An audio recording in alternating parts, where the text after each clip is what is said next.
Il-kardjologu Albert Fenek li huwa wkoll deputat tal-Partit Nazzjonalista se jkun involut fil-proġett ta' riġenerazzjoni tal-Isptar San Luqa. Dan billi se jkun fdat bit-twaqqif u tmexxija tal-Isptar tal-Kardjoloġija bħala parti minn proġett ferm ikbar li ser ikun immexxi mill-konsorzju Vitalis Global Healthcare.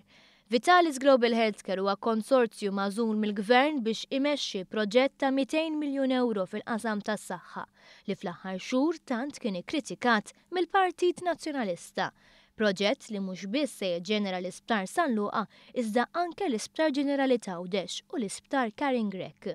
Dan il-proġett kien kritikat bil-bosta tant li sa nhar it-tnejn il-kap tal-Oppożizzjoni kien għadu qed jgħid li għadu mħasseb bil-privatizzazzjoni tal-isptarijiet. Dan flaqa mal-Assoċjazzjoni Medika Maltija fejn qal li jinsab fid-dlam u kien kritiku ħafna. Fil-fatt il-Partit Laburista reaġixxa pubblikament għall-aħbar li Fenek huwa fdat ma' dan il-konsorzju. Qal kif wara li Simon Busuttil u Claudette Buttigieg xebaw jikkritikaw il-proġett ġdid bejn gvern u privat u jgħidu li qegħdin jinżammu fidlam dwaru, issa jirriżulta li d-Deputat Nazzjonalista Albert Fenek huwa involut direttament f'dan il-proġett.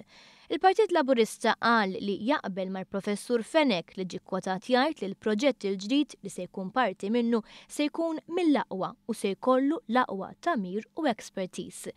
Dan huwa ċertifikat ieħor għall-politika tal-Gvern fil-qasam tas-saħħa li diġà waslet biex jiġu kontrollata l-problema tal-mediċini out of stock, tnaqsu l-listi ta' stennija u qed isir titjib fis-servizz ta' emerġenza fost oħrajn qal il-Partit Laburista.